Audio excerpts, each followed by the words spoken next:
A business only becomes successful once you help your team members get to their vision. Always also ask them, where do you want to be in like 5 years? Because we want to make sure that we help them get to their vision. That's when a great team is aligned. You want to grow your business, I'm going to tell you a secret. You don't make your business successful. The people around you do. Invest in the people. It's the same as investing in the business. I'm working with a gentleman. He wants to go to a $150 million organization. That's his goal. That's his vision. That's a great number. But what's motivating the individuals on your team that makes them want to hit that number? That's what has to be identified. How does each one of those people benefit? What's their motivation to do this? What's keeping them excited to continue going forward and take the efforts to hit that number? If you are a great leader and you understand it's not just about you, it's about creating something that's collectively bigger than you.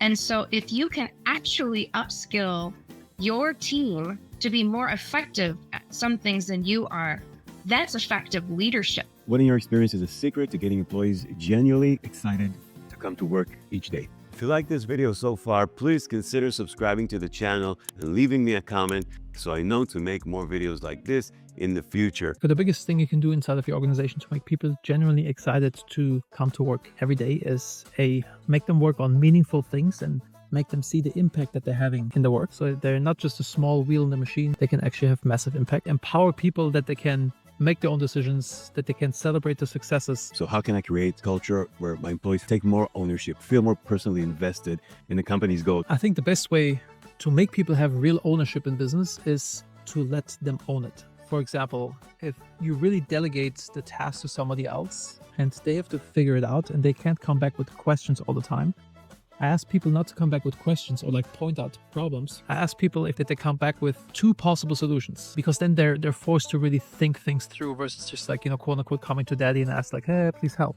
How can I balance giving more autonomy to my existing employees, teams, and subcontractors, especially when working remotely without resorting to micromanagement? It's more important to ask good questions than to give good answers. As a leader wants to give more control to the team, more autonomy, what they need to seek and understand in those individuals is confidence and clarity.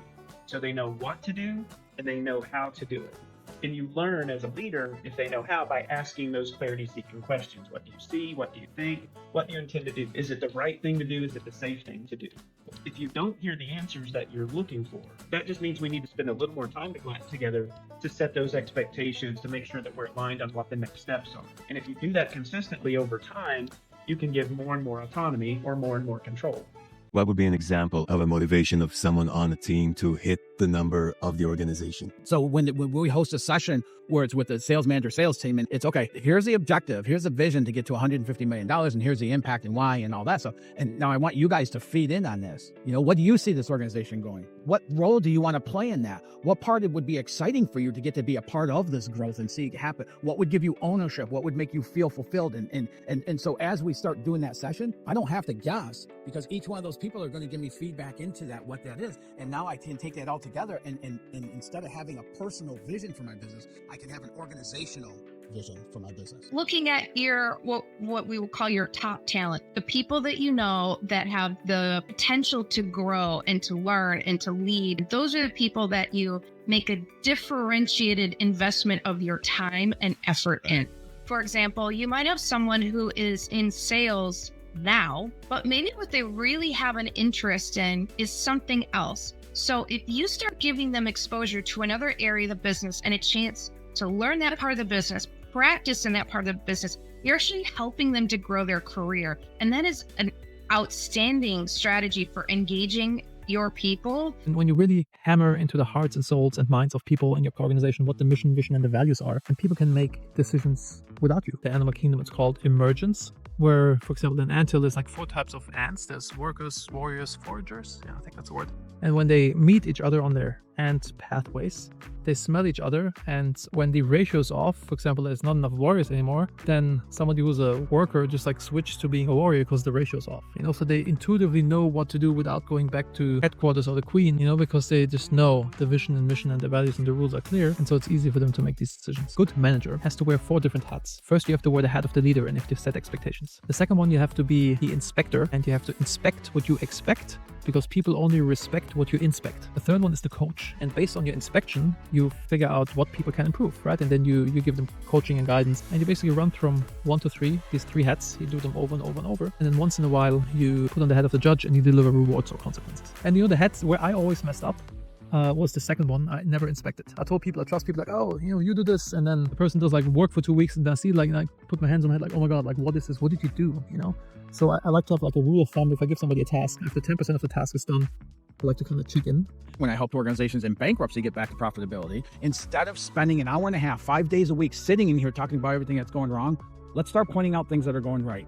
And everybody, like me, they called me Mr. Over-Optimistic, and we start coming in, and within 7 months, we had new owners walk in, drop $12 million in the operations, and overnight take them from a 3-day a month to a 5-day a week operation. And on a crucial note, if you're struggling with passion and energy for your business, missing sleep, or lacking focus, these are all signs of burnout.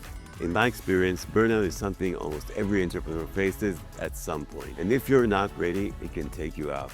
That's why I created the Burnout-Free Business Guide, a simple 7-day guide to help you reset your relationship to your business, your mindset, and more. If you like this guide, check out the link in the description, enter your email, and I'll send it your way. I do not want to guess any part of my delivery. I want everything to be process-oriented and documented. And the framework is the IP. If my framework doesn't work, show me where. And I will take that part out, I will change it, I will do whatever it takes. So any of my employees, any of my designers, are welcome to always challenge me, make me change the framework. I would love that. I would love to become better. Good culture equals trust, because then people have an easier time criticizing the other person if they see something's wrong. So every error that we commit, every like quote unquote up, what can we do to make sure this never happens again?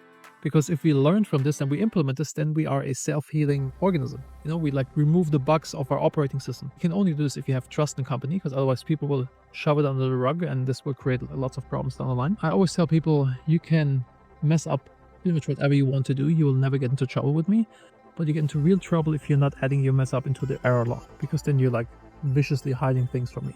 Because it's cool. We all make mistakes, we move fast, we break things. But if we always learn from things, then, it always gets better. How do you know how to give the right feedback? Everybody heard about the management bullshit sandwich, telling something, hey, you're really great there, but you're not good here, this sucks, and then you're really great at the end. My mother always said, be hard in the case, but soft with the person. So for example, let's say you're always late for meetings, I'd pull you apart, not in front of everybody. It's like, hey man, I really appreciate your work. You do really good stuff, also like you personally. But this late coming business, it's like bad for extra reasons. I'm happy to help you to eliminate the causes for you always being late. I'm here for you to help you through that. But if you can't fix that, I'll have to let you go. So I'm hard in the case, but I'm also soft for the person. If you handle things like this, you can tell anybody anything. When necessary to bring my opinion, I took Patrick's advice and invited myself into discussions without empowering them. I would say, can I share my perspective rather than imposing my opinion? And just started talking. This ensured my input was seen as collaborative rather than directed. Be transparent with the friends, with the family, with your team, and don't hide your fears, your background. Growing up with 6 brothers, of course, we don't have much money. Wherever I go, I have this background, and I had to share with my team, because my team deserves to know who I am.